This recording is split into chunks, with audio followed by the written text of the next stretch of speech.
Could you make any more noise? I'm going to try. You just watch me. I finished mine. Very strong this morning. It is. I love it. Your hair's... Did you notice that your hair's fading? Yeah. And I had toyed with the idea. You know, I told you before the last week's show, I went back to her. We had an appointment to touch it up, brighten it up for the show. Because the whole point of the thing was to appear ludicrously blue on the show so that the Queensland Tiger would get his money's worth. And she didn't keep the appointment twice. She bailed on 2 appointments. So now I sort of feel like I'm just going to let it fade. I toyed with the idea of letting it stay bright and just let that be my new look. But if I can't, she's the only woman in town that'll do this. If I can't get her to keep to an appointment, then heck with it. I toyed with the priesthood. Did you? Damien Everidge. We haven't started the show, so we better start the show.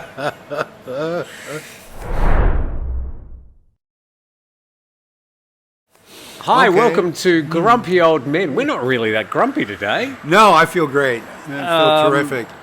And last week was a little bit sort of strange. I was trying to do my 8 a.m. program, but people said, Tim, you shouldn't be combining news with Steve Ross. I said, yeah, probably right. I agree with that sentiment.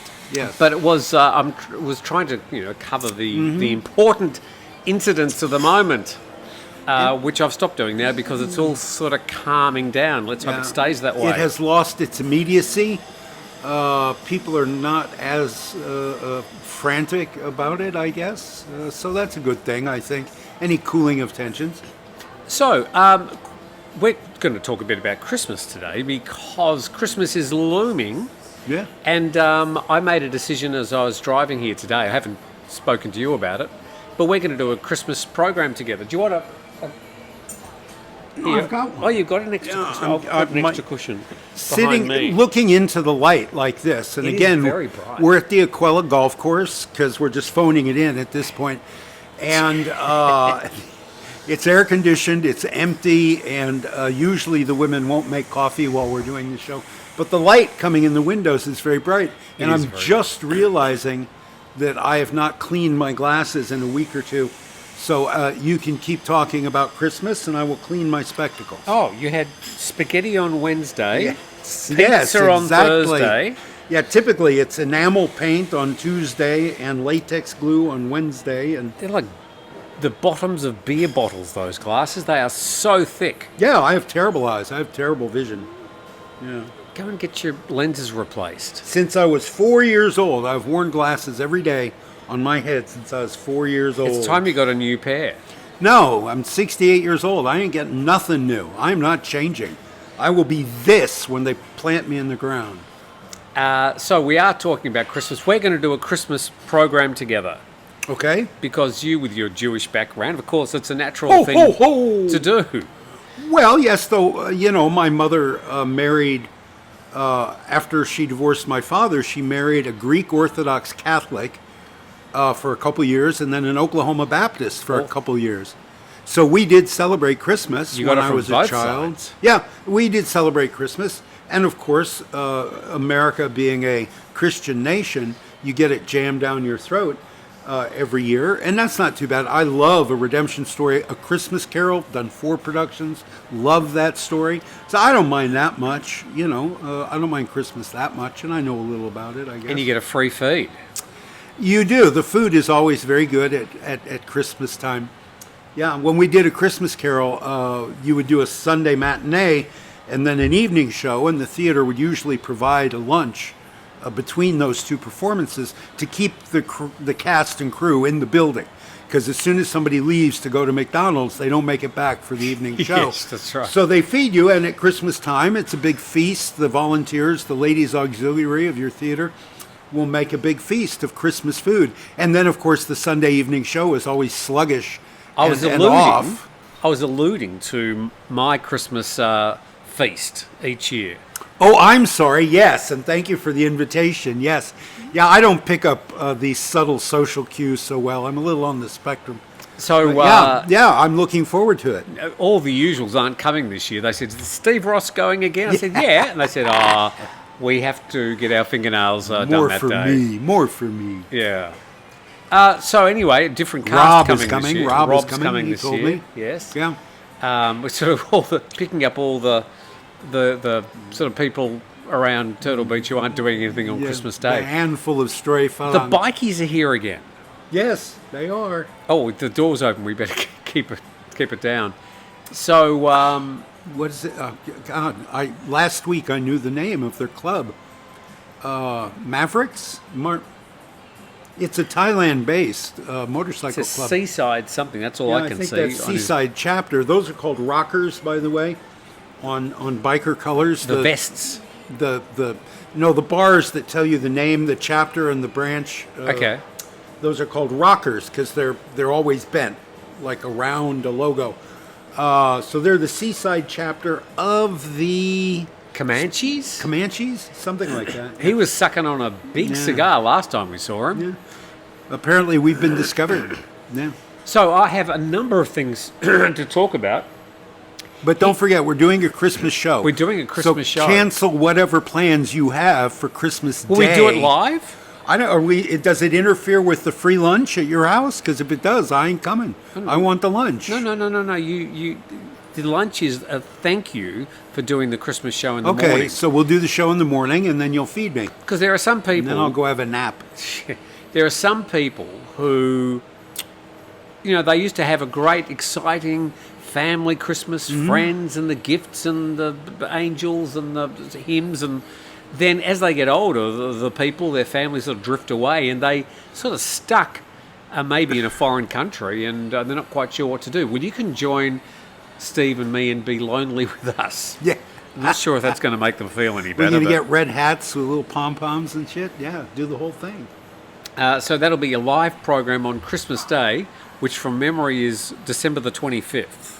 It is Thursday this week, if memory serves. And it's interesting.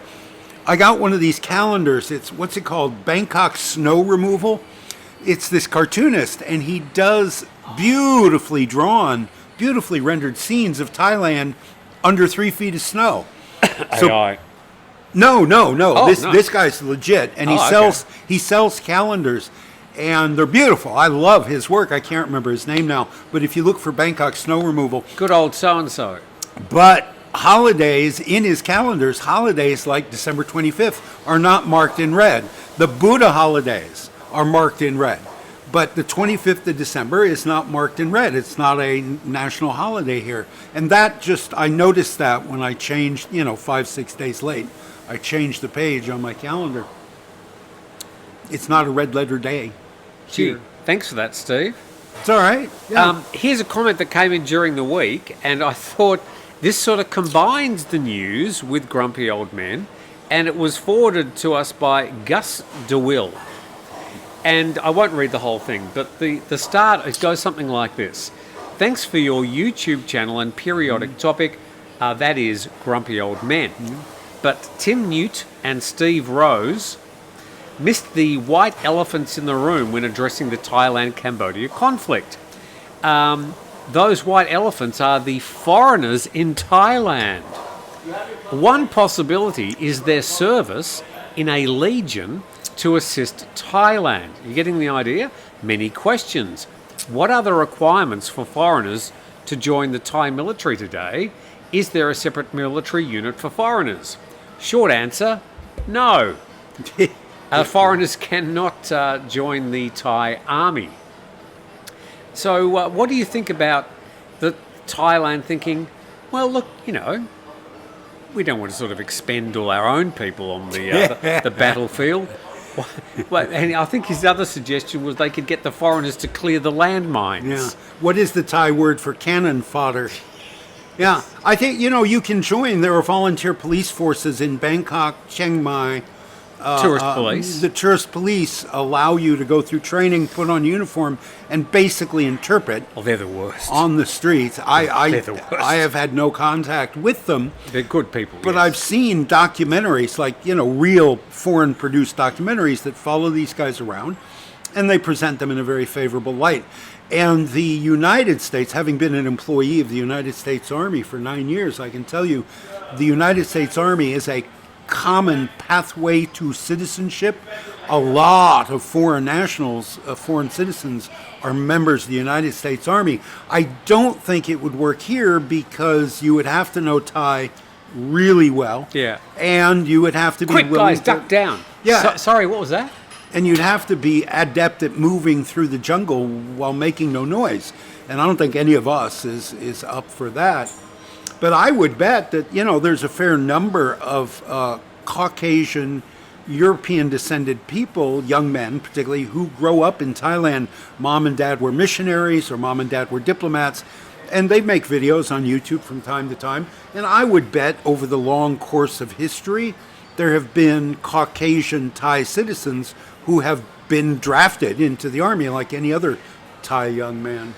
And I know, he's making a joke, and I'm taking it too seriously. Yes, as it sort of went on, it got progressively sillier. Yeah. But I just thought it was an interesting concept about sort of getting foreigners to be involved.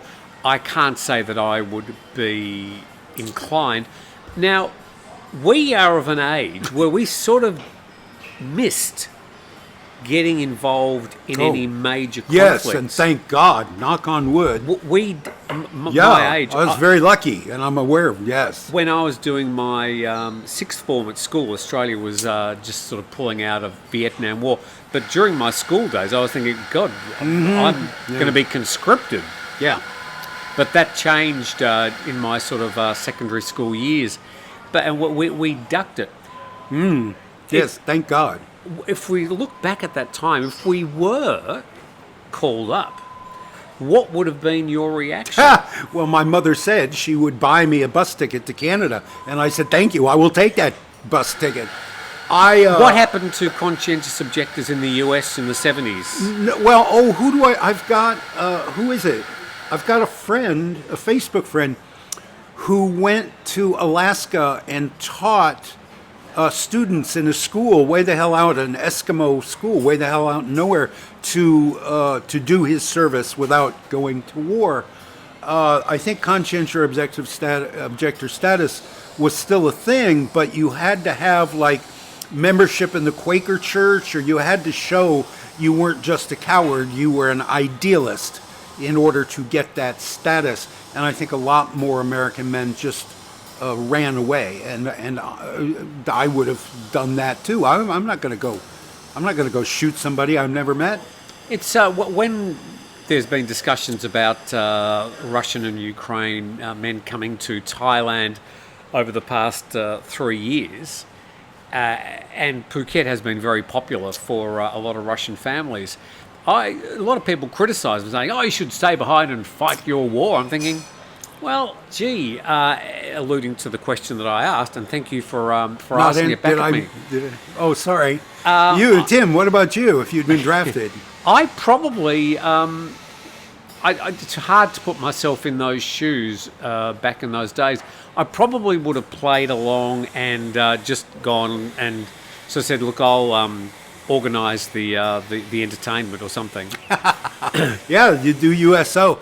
You know, if I would have been useless on the front. Yeah, I mean, me too. Worse than useless. I would have been a detriment, a hindrance. Yeah, you know, there are plenty of people I know I want to shoot in the face. I don't need to go find a stranger and shoot them in the face. I'm not. Apart from the fact that I could not kill another person under any circumstances, really. Well, I got a list. Plenty of people I could kill, but none of them are Vietnamese. So no, I ain't going. No. Yeah, and that's the other thing. During the time, I was thinking, I've got nothing against the Vietnamese. Why would I want to go and shoot them? Yeah, Muhammad Ali famously said, you know, no Vietnamese has ever called me the N-word. And he was right, so he didn't go. And I've had Russian families and Ukrainian families stay at the beach houses over the last couple of years. And some of them I've had a chat to, and they've brokered with me the fact that, you know, they are looking to get out of Russia or Ukraine with their families to try and give their families some sort of. Are you with me? He's lit a cigar.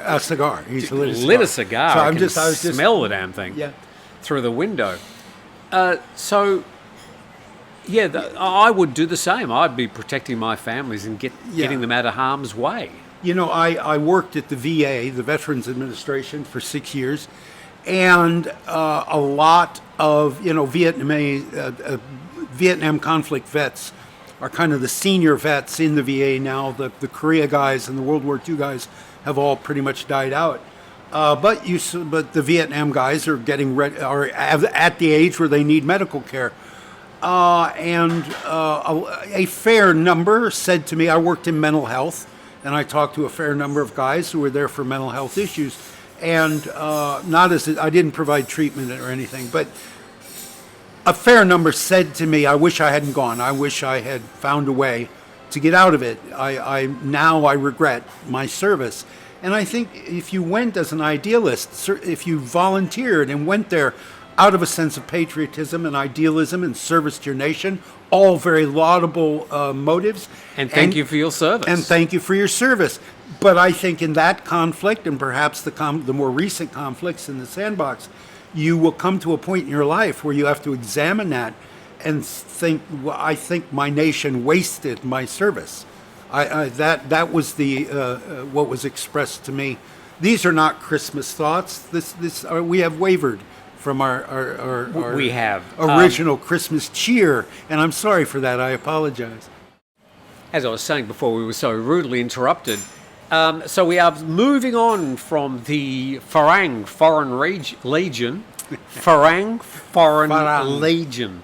That is a real mouthful. FFL. Thank you very much for the suggestion. Let's talk Christmas and our favourite Christmas song and our favourite Christmas movie. I already know what your favourite Christmas movie is before you open your mouth. Oh, okay. You're going to say A Christmas Carol.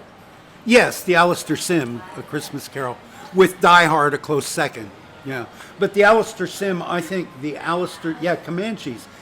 The Alistair Sim Christmas Carol, I think, is a perfect movie, a perfect performance by a gifted, well-trained actor, just right in terms of age for the role. I think there is no better movie ever made than that one, Christmas movie or otherwise. And Die Hard's just a whole lot of fun. So those are my two favorite movies. What about yours, Tim? I'm learning 3 years later. Die Hard is questionably a Christmas movie, but it does occur during Christmas and Christmas Eve. Yes. And nobody ever stops to think, what company has their company Christmas party on Christmas Eve? Don't these employees have families to go be with on Christmas? Why are they in the office at 10 o'clock at night on Christmas Eve? We never stop to ask. I'd be at home. So much fun. I'd be watching Carols by Candlelight at the Sydney Mire Music Bowl in Melbourne. And it would be Dennis Walter singing Jerusalem, hosted by Bert Newton. Melbourners would know what I'm talking about. It also reminds me, as I just diverge for a moment, my very, very favourite TV show of all time, which is Moonlighting, starring Bruce Willis. Okay, yeah. And that led him into getting the role in it did. In Die Hard. And he did them both concurrently. He did them very well. Yeah, he shot Moonlighting in the daytime and he shot Die Hard at night, and was just terrific. Absolutely career. In both. Yeah, in both. I mean, what a streak. Have the number one movie and the number one TV show in America. What a streak he was on. And boy, was Sybil Shepherd pissed off at him. Yes. Oh, my God. They didn't get along. No, they didn't. They were the so will they, won't they couple of the time on TV. They never did, never would, never will. No, they did. That was the problem, that they got together and it just in the show. In the show, yeah. It ruined the whole thing. Yes, it did. As soon as that happened, you went, not interested anymore. And I think that happens. A lot of shows are set up on that premise. Cheers with Sam and Diane, will they, won't they? And they did. And then nobody cared about the show anymore. Yeah. But this grumpy old men, the sexual tension, people watch for that every week. And will they, won't they? You may be misreading the audience. We'll have to do a focus group on that. I'm not sure that's true. But yeah, Bruce Willis, a lot of people say he's difficult to work with. A lot of people have said. But certainly when he was young, when he still cared about his craft, he turned in some really good performances.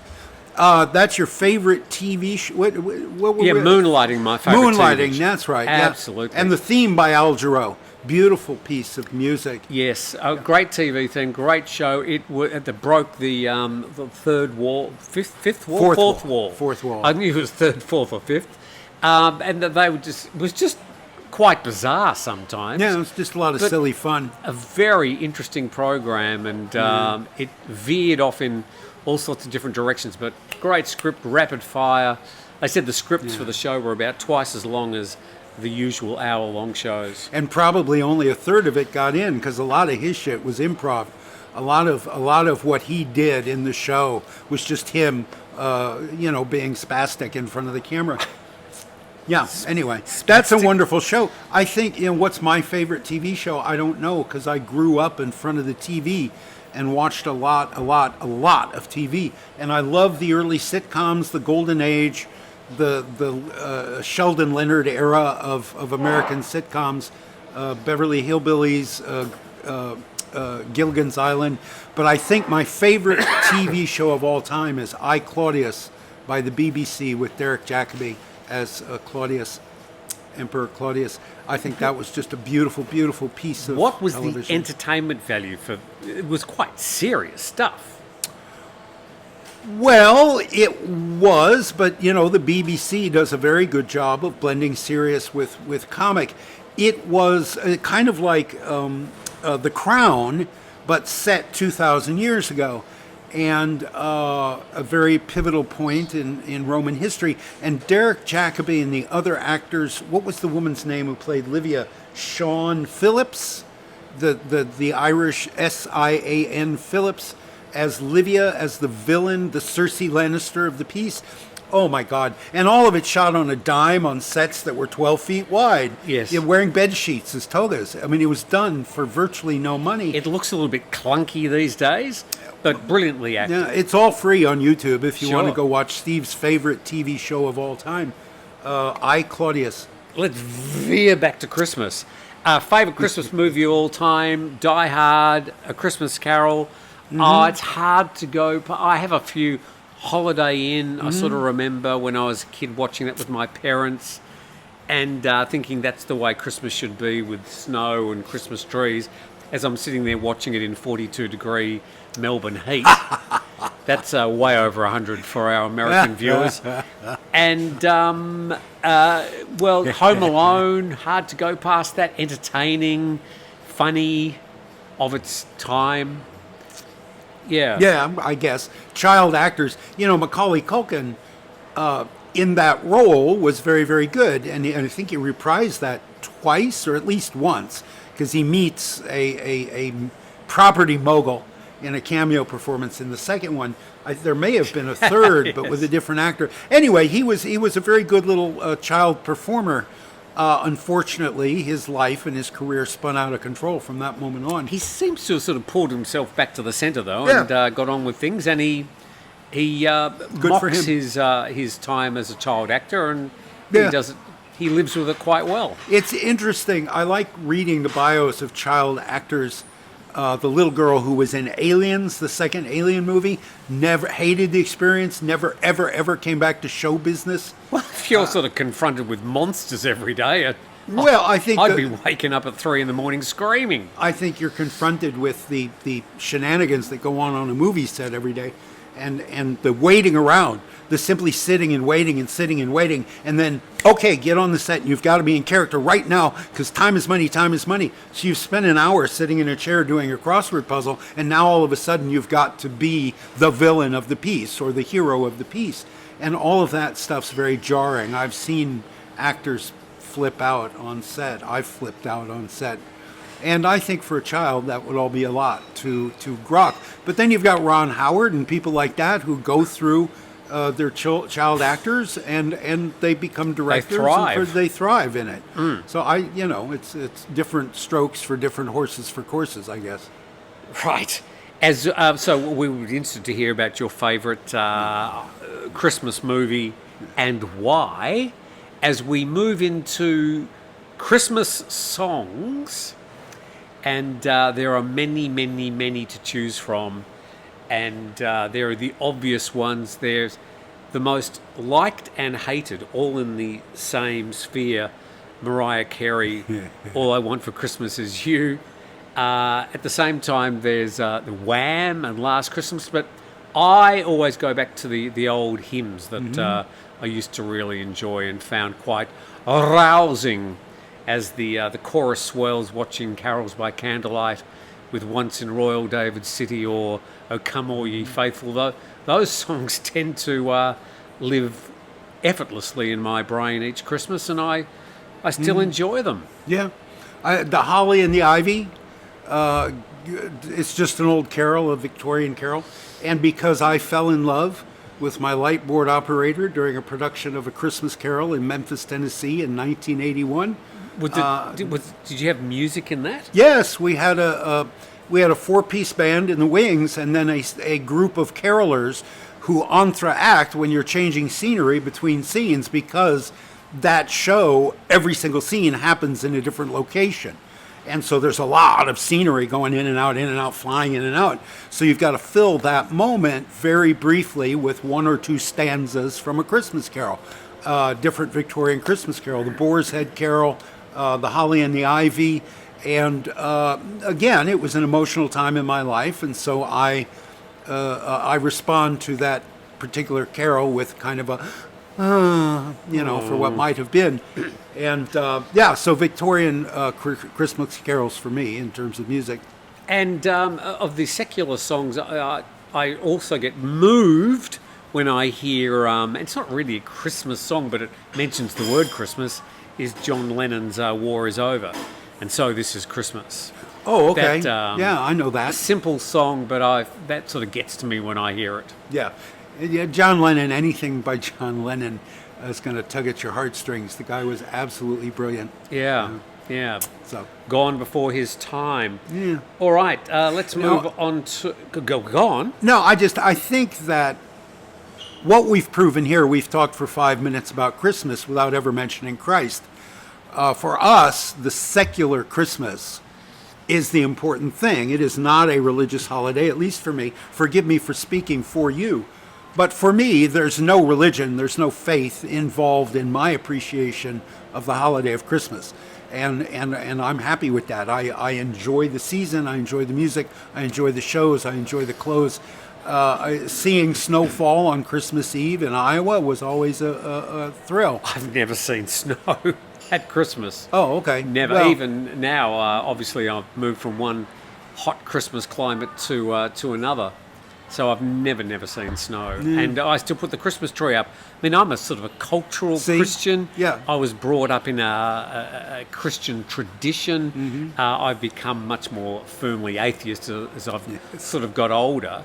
But I have fond memories of the even going to church at Christmas time was a lot of fun for a young boy, with all the decorations, and everybody was of the right spirit at that time of the year.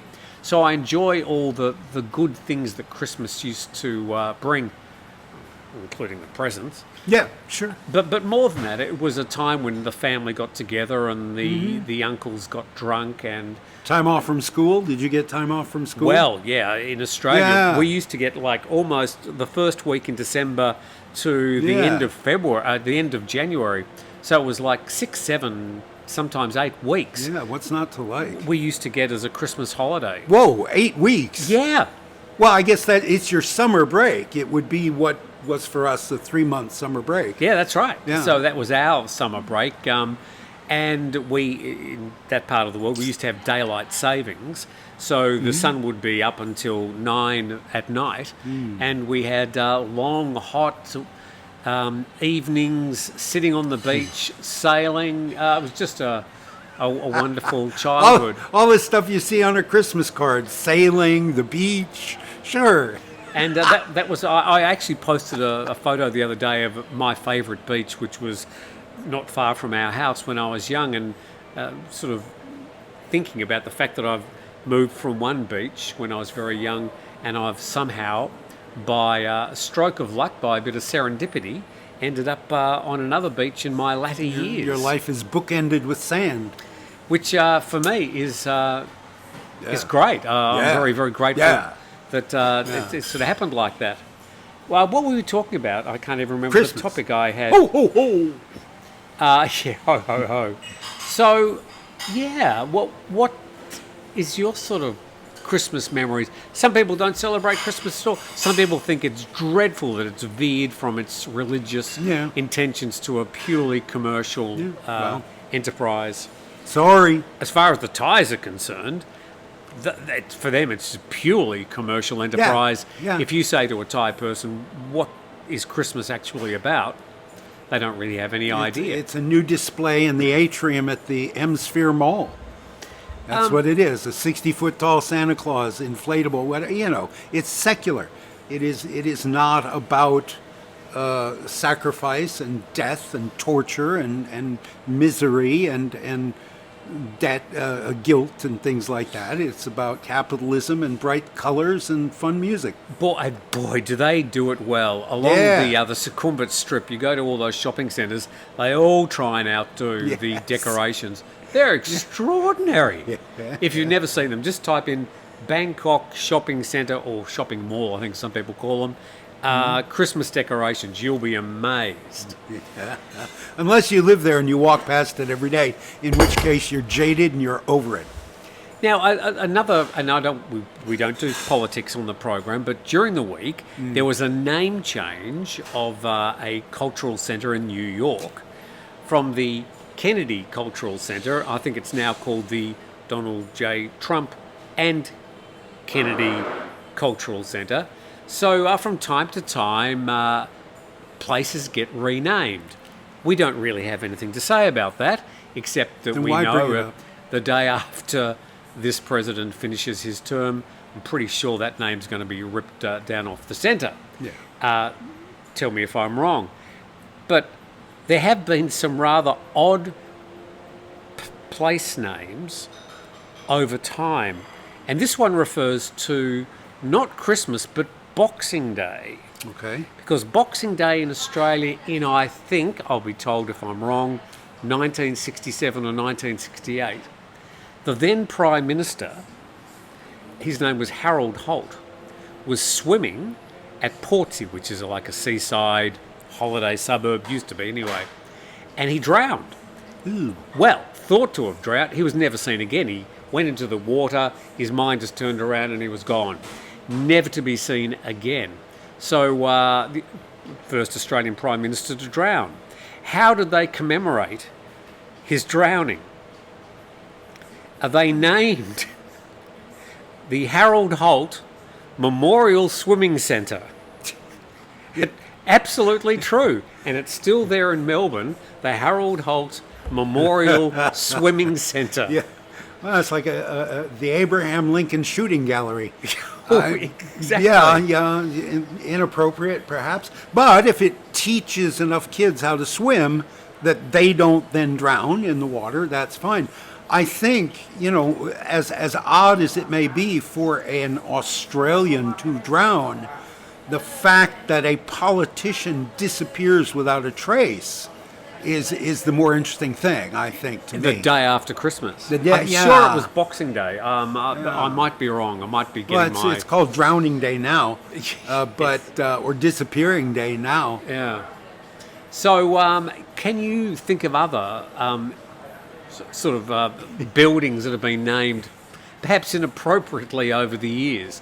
There are plenty of place names with sort of very odd names. I think there was fucking in Austria, which they've sort of since changed because they thought, this doesn't work well in English.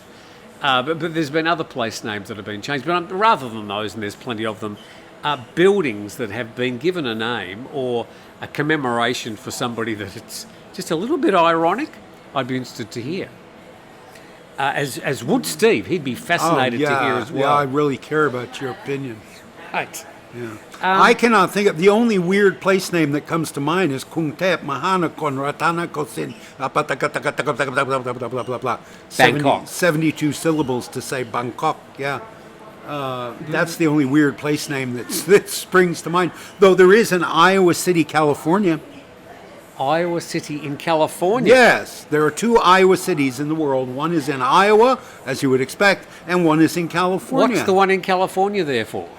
Because in the 1850s, when the gold rush was going on in California, recruiters would go to Midwestern cities and recruit single young men who needed a job to go out. He'd give them all a train ticket, a one-way train ticket to the gold fields in California to seek their fortune. And they went out there, and if they were successful and they could incorporate a town around their mining camp, they would call it after the state they came from. So there was a Kansas City, California, Nebraska City, California, Indiana City, and an Iowa City. The Iowa City, usually when the gold ran out, all these cities dried up and disappeared. But the Iowa City, California, remains to this day with a population of about 800 and its own zip code and its own post office. So it remained on logging or whatever, tourism, whatever it does now. So there is an Iowa City in California. There is only one Coralville in the world, and that is in Iowa. That is in Iowa, Coralville, Iowa, and it's the only Coralville in the world. Is there any coral there? Yes, there was. It all got dug out of the ground because another word for coral is limestone, and you build courthouses and university campuses and things like that out of it. So it was all dug out of the ground over the years, but it was the site of an enormous coral reef back in the Mesozoic or whenever that now has been all carved out and ground up and used to make giant buildings. There was a housing development in the Gold Coast, which is an area just south of Brisbane, very popular in the 60s and 70s, seaside, place called Surfers Paradise, and became increasingly popular.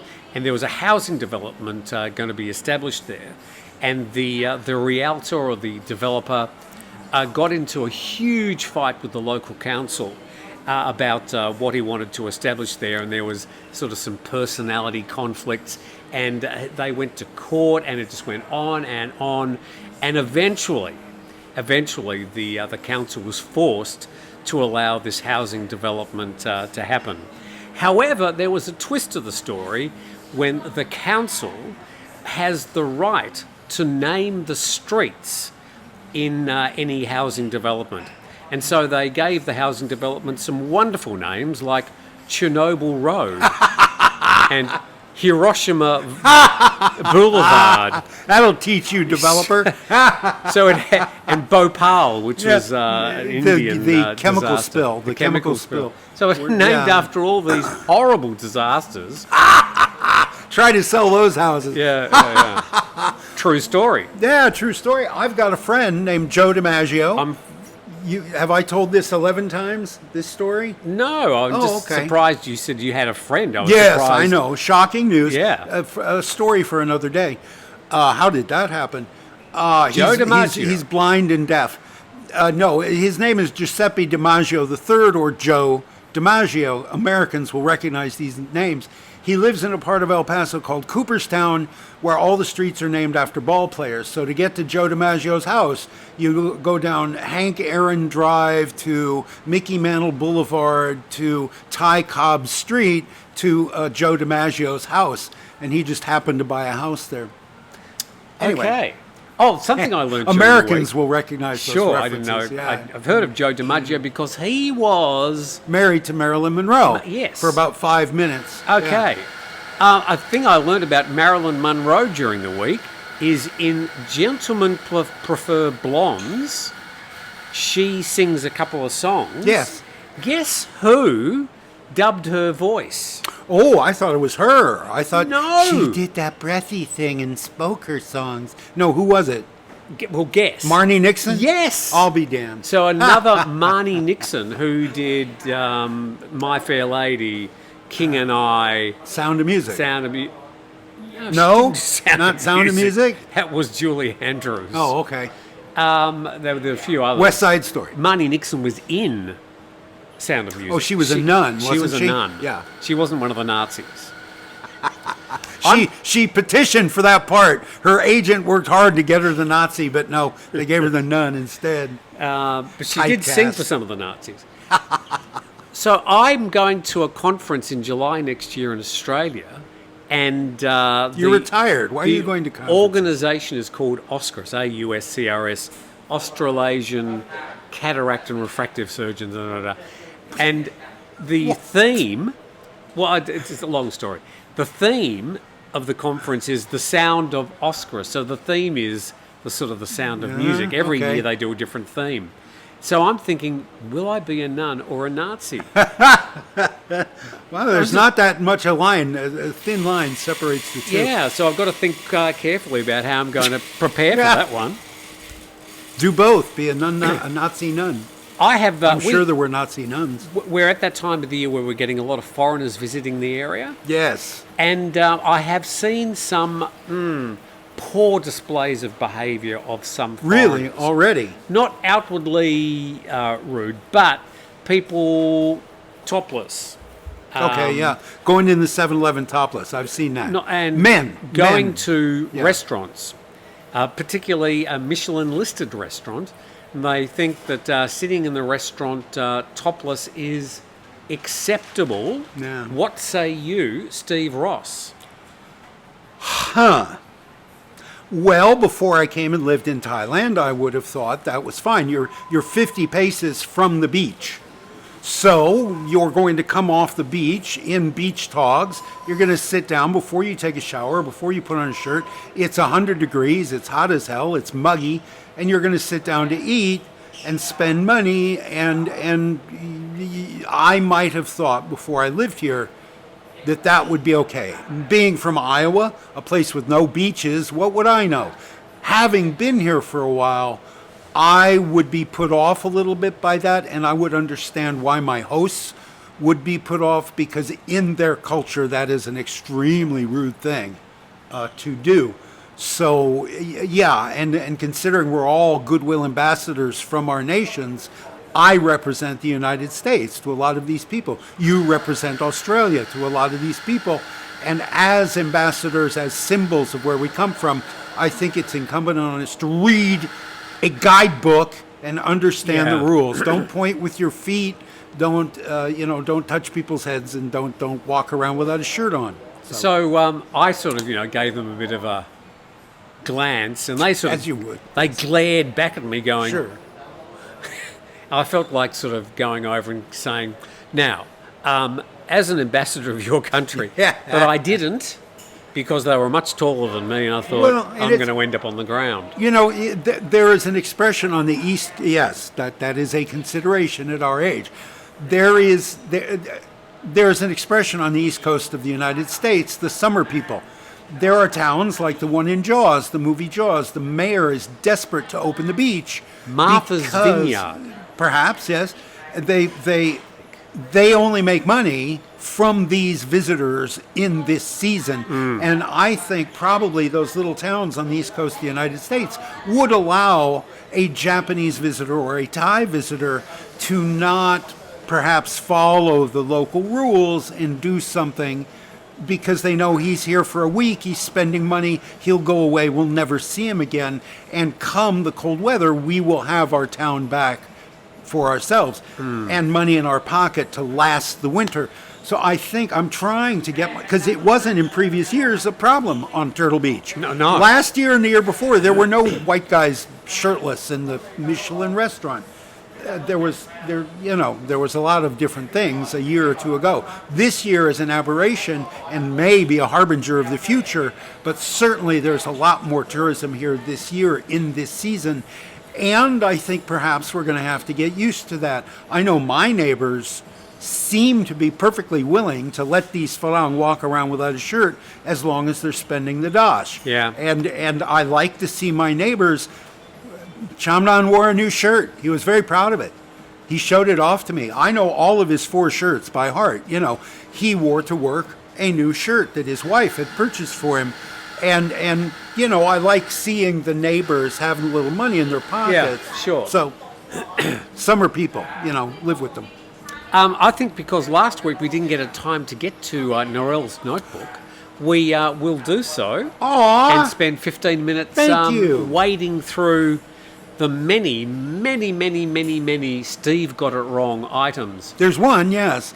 Brought to you each week by White Labs. Yes, I may have to. Tim Tams. Yeah, I may have to stop showing off your. Maybe they've stopped watching. Maybe White Labs is embarrassed by their association with Steve Ross, and they have stopped watching, and thus no Tim Tams. We had a customer during the week. I'm sounding like a 17-year-old who left a bag of green stuff. Oh yes, yes.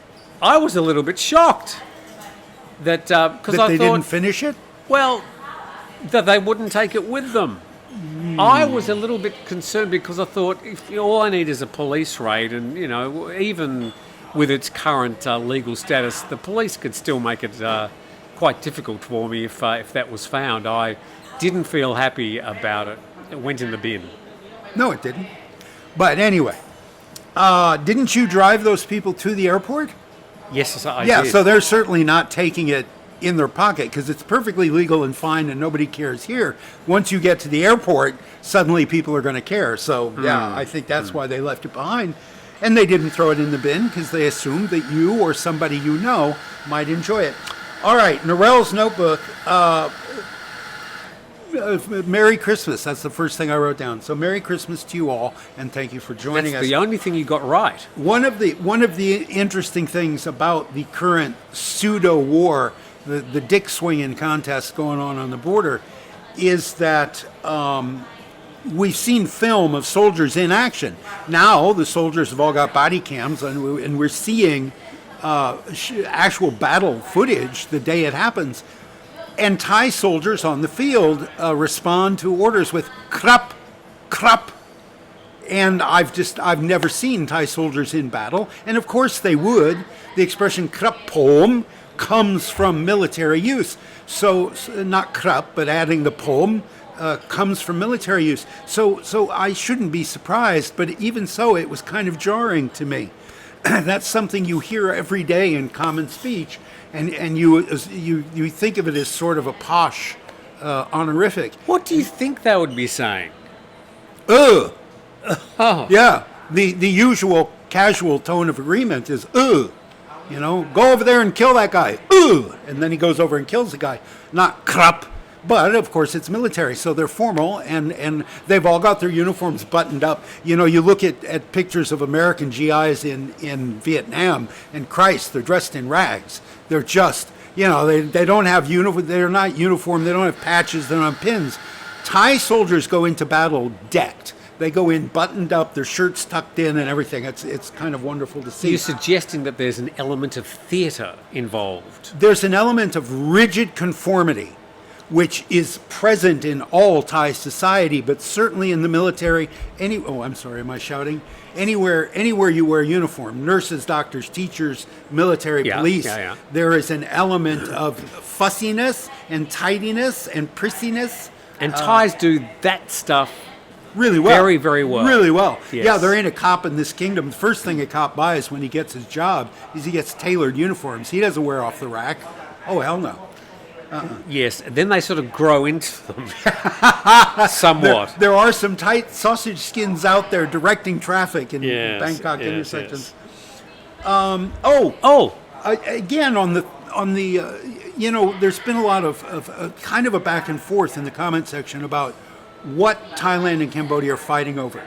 And there are the pedants who love to point out, well, the French drew the maps 100 years ago and they put the dotted line and they're fighting over temples and all this crap. It's all bullshit. It's a dick swinging contest. The general lost face in the phone call. It's all about the phone call. It's not about these stupid excuses. And whatever the soldiers think they're fighting for and whatever the civilians think is being fought over, no, it's not about temples and dots on the map. So I'm listening to an audiobook at the moment called A Brief History of Thailand by Richard A. Ruth. I recommend it. While I work on my turtles, I'm listening to this audiobook being read. And one of the stories he tells. How brief is it? It's a book. It's a big, thick academic book. It's assigned in classes. So it's not brief at all. Oh, even the subtitle. He's an academic because he's got a ridiculous long subtitle on his book. Excuse me for a moment.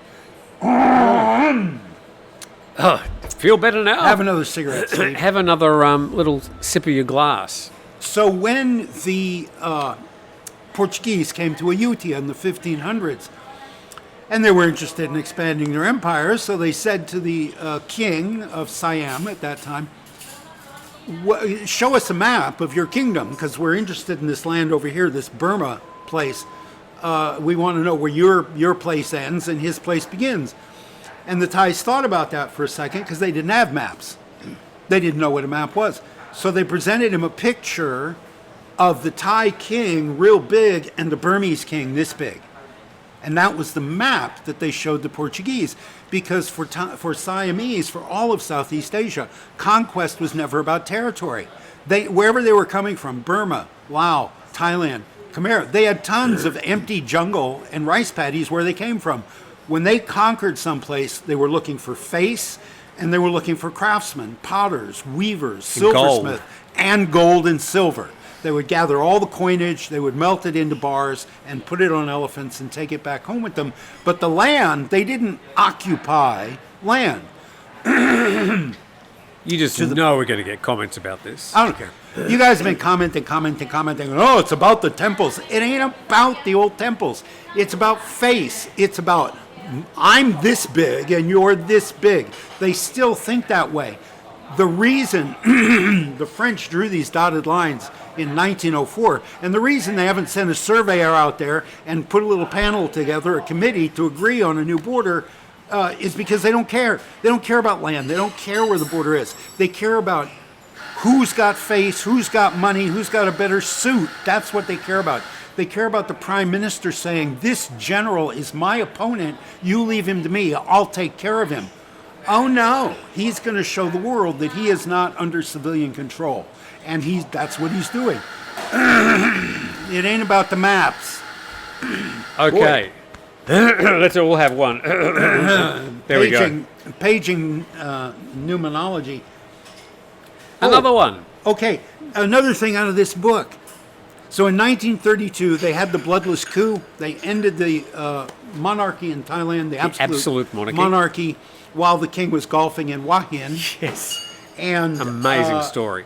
And almost immediately, the promoters, which is what they called the group of minor military officers and lawyers who staged the coup, they called them the promoters. And almost immediately, the promoters started fighting among themselves, right?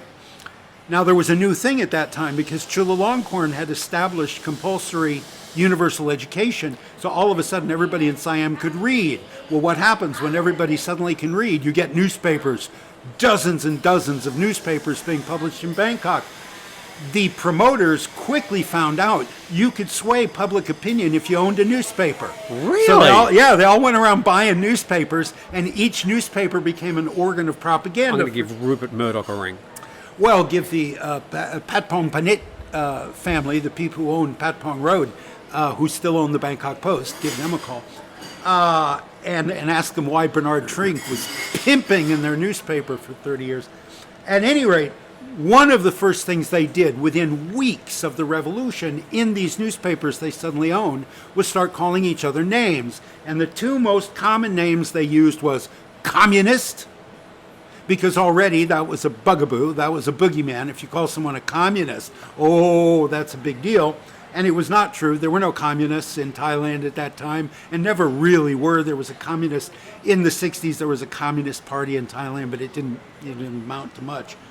And the other thing they did was accuse each other of lèse-majesté, of offenses against the king, of insulting the king. They had just kicked off his throne a couple weeks before, but that thought that royalty is beyond reproach was so strong that even after the guy was kicked off the throne, you could be put in jail for the rest of your life. And still can be. And still can be, for saying anything negative about the family. Isn't that fascinating? And isn't that just as Thai as hell?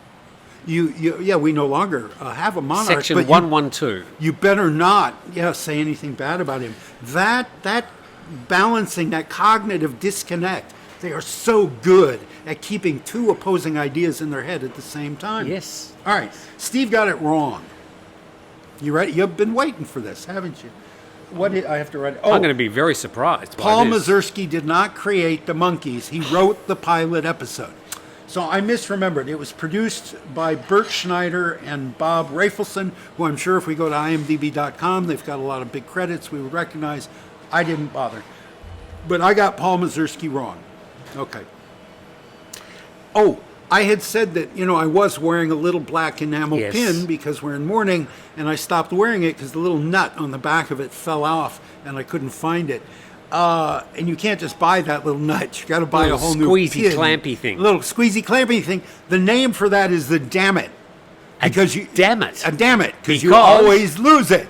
And you say, oh, damn it. I've lost that thing. One of our that's called onomatopoeia, isn't it? No, onomatopoeia is a nonsense sound like bang. Well, like damn it. That's a... it has meaning. It's not just a sound. Okay. Pow, bang, whoosh. These are onomatopoeia. At any rate, it's an interesting name. It comes from the military, according to our correspondent. I had recommended a movie last week, excuse me, which I still do, called King of the White Elephant, produced by Priti Panamyong, one of the primary promoters of the revolution in 32, who was a lawyer and eventually the prime minister. But what he really wanted to do was direct. So he directed a movie in about 1925, I think.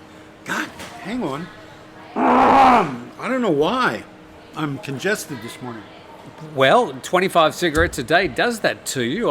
2 days, tobacco free. Oh, there you go. Been without cigarettes for 2 days. Your body is rejecting your rejection. I'm going to give this waitress hell.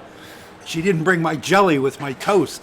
At any rate, I'm reminded, one of our correspondents reminded me, there's a moment in this movie, it's free on YouTube, I recommend you watch it. It's a hoot. It's a wonderful movie in English, not in Thai with subtitles. Priti gathered every Thai person who could speak English in Bangkok in 1925 and made a movie with them. 3 people. No, there's dozens of people. Okay. None of them's an actor. They're doctors, they're lawyers, they're librarians, and he just put them in costumes and gave them lines because they could speak English. None of them's an actor, but there's a huge elephant battle in the middle of this movie that's really stunning to watch. One of our correspondents reminded me the music that plays during that is Offenbach's what is called now the can-can. Yes, we get the idea. Yes. So now we have different associations. It's cartoon music, right? It's girls kicking up their legs. It's Bugs Bunny. It's cartoon music. But at the time, because Offenbach's operetta Orpheus and Phares takes place in hell, and this is a song where the devil is introduced with all his minions, and it was music at that time had a connotation of hell. It's usually called the Can-Can song. Now it is. That's not its name in the libretto. That's right. But that's what it's called now. And for dancing the can-can, da-da-da-da-da. But in 1925, it was associated with scenes of hell, so it is used as battle music in this movie. And I appreciate that commenter. Thank you for that bit of pleasant pedantry. Thank you. I appreciate that. And we've got time for one more. Oh. Because it's that time of the day. The thing last week that got the most comment was coffee. Coffee. Instant coffee. What's the best brand of instant coffee? To which I say none. But yeah, I think that's probably a good answer. There's brand loyalty. There's fierce brand loyalty among drinkers of instant coffee. You either adore Nescafe or you hate it. Does the same thing happen with tea? I don't think I've ever had a cup. Well, I've had Twinings tea. Okay. See, is there brand loyalty among tea drinkers? Is there something that you just must drink and you won't drink anything I'm more else? of a Bushell's boy than a Twinings tea. But Twinings, they sort of really marketed the many variations you could have of tea, whereas Bushell's is just tea. Good old hard tea, damn it. Dark brown tea. Sort of tea that men drink. With their pinky out. You'd put it into a billy can on the fire, and then you whiz it around your head using centrifugal force to maintain the water in there, and then you'd pour it into and what's that do, settle the leaves? A steel cup. Oh, no, it's sort of meant to the pressure would, do that to the tea. And I think it's settling the leaves. I think that's it would what be that settling does. the leaves, putting the leaves on the bottom, and then it would have to be Hey. a steel cup. My hair matches my pillow. Look at that, exact. So it That's, doesn't. that's a Pantone paint chip right there. Yes, the drapes don't match the carpet. We established that a couple of weeks ago. Don't make me prove it. So we'll be back on Christmas Day Okay, because sure. we can. Yeah, why not? Because, I think it's a day. We won't be skiing. So We won't be skiing. We'll be sitting. we'll be free. It'd be about that time of the morning when we do it. We'll do it live, so you can participate and share your Christmas joy and cheer with everybody. So we'll do that. I'm going to make a time. We'll say 8 a.m. All right, on sure. Christmas Day, because that'll then give me a few hours so I can get into the kitchen and put together a scrumptious Christmas. Do you want to do it from lunch. your house so it's more convenient? We'll do it from my house. Okay. And I'll see if I can get a Christmas tree behind us on the Well, huge. if you lean left or right, there'd be a Christmas tree in shot. It's right behind you. Well, where is the Christmas tree? It's right behind you. There it is. Yeah, you just lean left or right. There. And it's Okay, I'll there. do the rest of the show like Wow, this. now it's festive. We got to start over. Now it's festive. So we'll do that Christmas Day, and then we might be back the Sunday after. That's a lot of Steve and Tim. Thank you very much to everybody who has dropped in today. Please subscribe to the channel. Please check the links for Steve's books. And we'll see you on Christmas Day. A Brief History of Thailand by Richard A. Ruth. I recommend it. Thank you. Goodbye. Whoop this hand. Goodbye.